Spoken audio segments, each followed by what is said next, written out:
This is a Swede Speaks.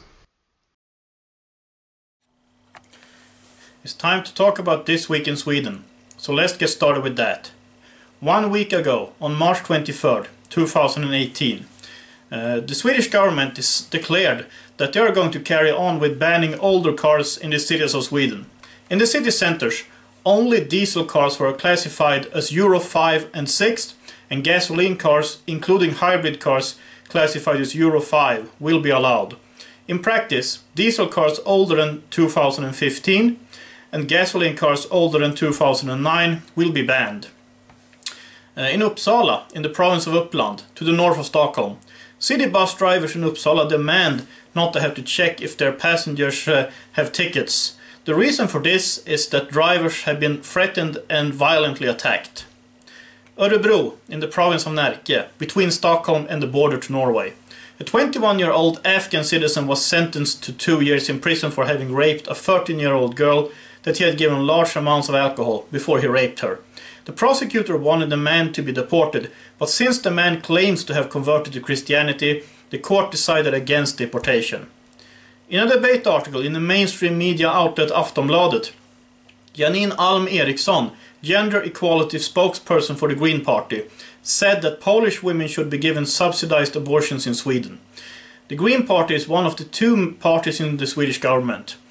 Sweden's general election will be held on September 9th, 2018. On Saturday, March 24th, according to a survey conducted by SIFO, one of Sweden's most well-known and oldest polling companies, healthcare is the most important issue for the Swedish voters, followed by education, the country's economy and law and order. These are all issues where Sweden have obvious problems. According to a 2016 study, Sweden has the longest healthcare lines in Europe. It was reported that 41 Islamic State warriors with Swedish citizenship or with permanent residence in Sweden are imprisoned by Kurdish forces in Syria. 5 of these people are described as having key positions within the Islamic State. Ardalan Shekarabi, Sweden's Minister for Public Administration and a Social Democrat, said in an interview with Swedish radio that to teach, quote, Swedish values and norms, close quote, have to be an important part of future migration policies. On Sunday, March 25th, the Green Party, which is one of the two parties in the Swedish government, said that they want Sweden to have more generous refugee policies. The Green Party wants that people who fled to Sweden should be allowed to bring their families to Sweden, and they want people in need of protection to be given permanent residence permits. It was also reported that in a poll conducted by the pollster Novus, the Green Party has 3.8% of the support. To gain seats in the Swedish parliament, you need 4% of the votes. In Gothenburg, it was reported that low-income pensioners in Gothenburg, so-called poor pensioners, are selling Faktum, a paper sold by homeless people in Gothenburg, to afford living. According to a study, 10% of the Swedish pensioners only have 2,000 Swedish kronor, that's roughly $240 left every month after paying for housing. Of these poor pensioners, 2/3 are women. Sara Britz, editor-in-chief for Faktum, says that these pensioners need the extra 1,000 kronor, roughly $120 every month to not get evicted. Magdalena Andersson, Sweden's Minister for Finance and a Social Democrat, wrote in the Swedish financial newspaper Dagens Industri that the government has decided not to introduce a so-called exit tax in Sweden. The idea behind the exit tax was that people owning capital would have to pay taxes for capital gains made in Sweden, even if the capital owner had left Sweden. But the government has now decided not to introduce this tax, according to Magdalena Andersson. On Monday, March 26th, in the parliamentarian debate, Richard Jomshof, Member of Parliament for the Sweden Democrats, said that he wanted prayer calls to be outlawed in Sweden. Upplands Väsby, in the province of Uppland, to the north of Stockholm. During the night towards Monday, 12 cars were set on fire in a residential area. Several masked youngsters have been observed in the area. There was a fire in the same area 2 days earlier. Anna Ekström, Sweden's Minister for Upper Secondary School and Adult Education and Training, and a Social Democrat, said that the Social Democrats want to ban cell phones in primary school classrooms. It was reported that since becoming a part of the Swedish government in 2014, the Green Party has lost half of its members.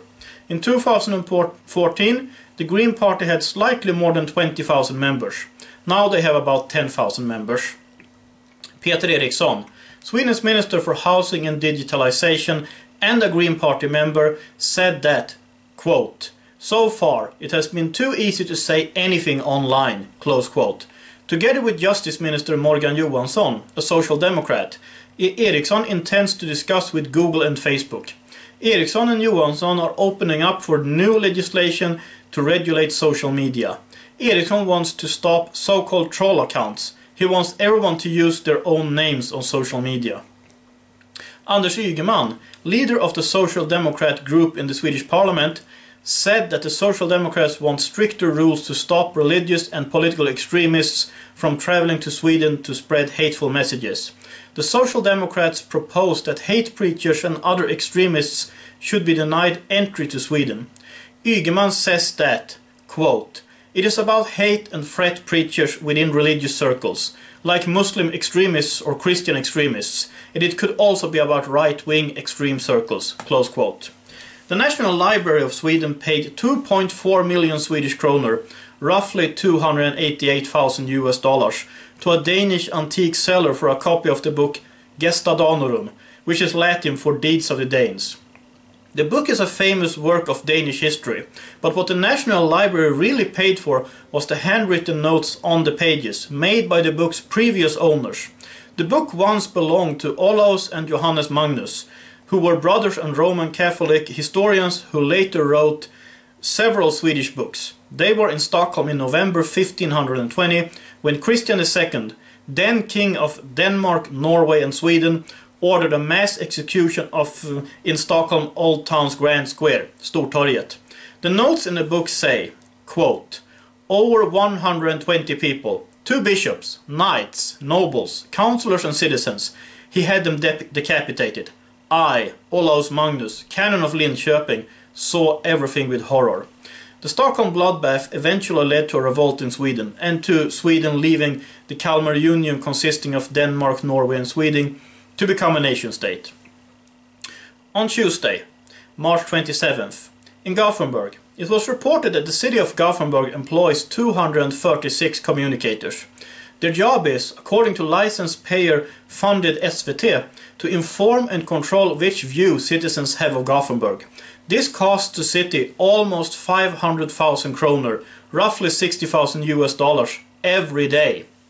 Jeff Ahl, member of the Swedish Parliament, left his old party, the Sweden Democrats, and joined Alternative for Sweden. By the latest turn of the year, the Swedish National Council for Crime Prevention was given the government's commission to investigate why sex crimes increased during the last 12 years. One of the things included in the commission was to investigate the background of the perpetrators. However, the Swedish National Council for Crime Prevention has now decided to focus completely on the victims of sex crimes. Gustav Fridolin, Sweden's Minister for Education and one of the 2 spokespersons of the Green Party, went to Hungary.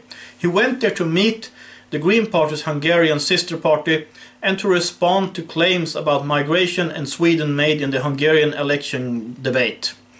The moderate coalition party, Sweden's pseudo-conservative party, said that they no longer support the proposed changes of the Swedish constitution, changes that would have ended freedom of the press in Sweden. Instead, the moderates, together with the other alliance parties, the Centre Party, the Liberal Party and the Christian Democrats, want a new parliamentarian inquiry about which changes that are needed to the Swedish constitution. This means that the changes of the Swedish constitution are stopped, at least for now. In the neighborhood of Råcksta in Stockholm, during Tuesday morning, 3 persons robbed a grocery store in Råcksta. They threatened the staff with some kind of weapon, and 1 person of the staff members was injured. Stockholm police did not want to say in which way or how serious the grocery store worker was injured. On Wednesday, March 28th, the Swedish Council on Legislation dismissed the Swedish government's proposition on residence permits for unattended migrants who participate in senior high school education. The Council on Legislation writes that, quote, "The limit is reached for what is acceptable when it comes to how legislation can be designed," close quote. It was announced that Steve Bannon intends to go to Sweden to have meetings with the Sweden Democrats. Bannon's intention is to show his support for said party. In an interview with the Swedish mainstream media outlet Dagens Nyheter, Bannon said, quote, "I come to learn. My main focus is to build a grassroots army in the United States.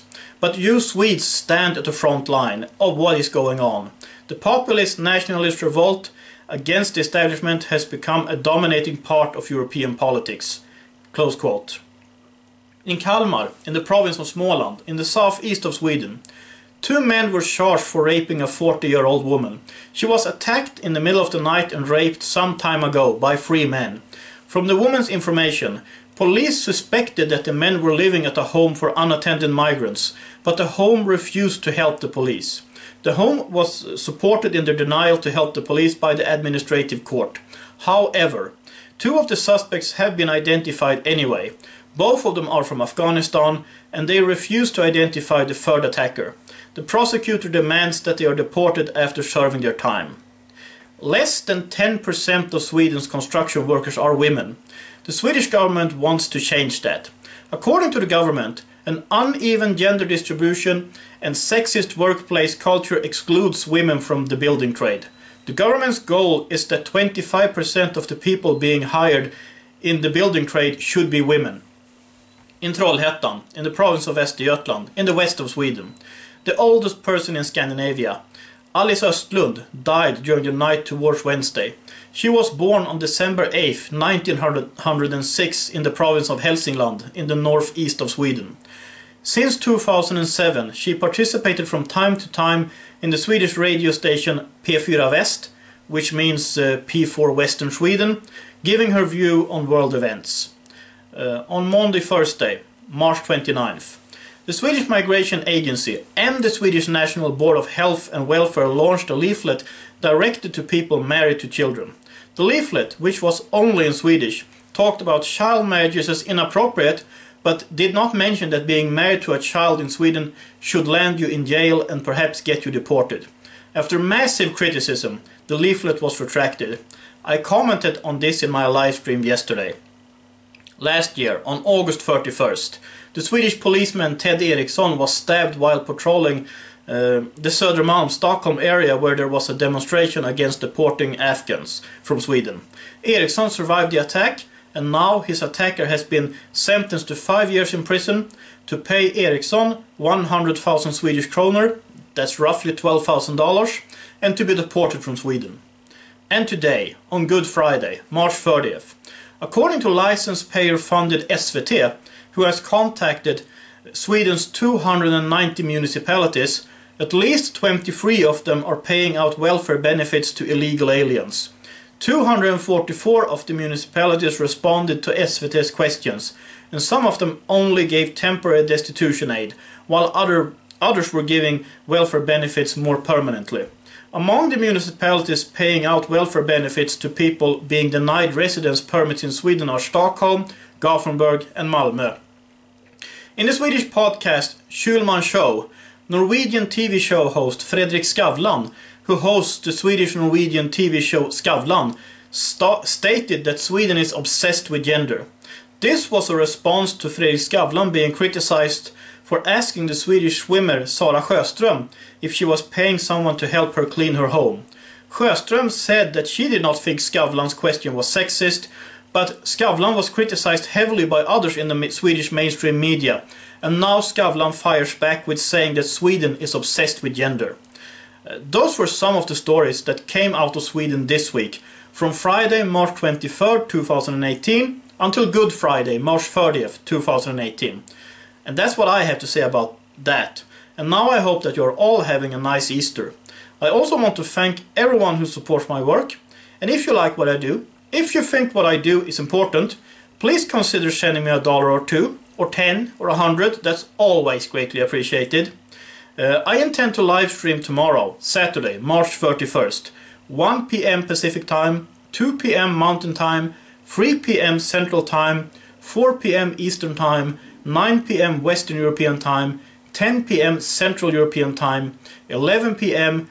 Eastern European Time, and midnight, further Eastern European Time. So, until next time, have a nice day and God bless.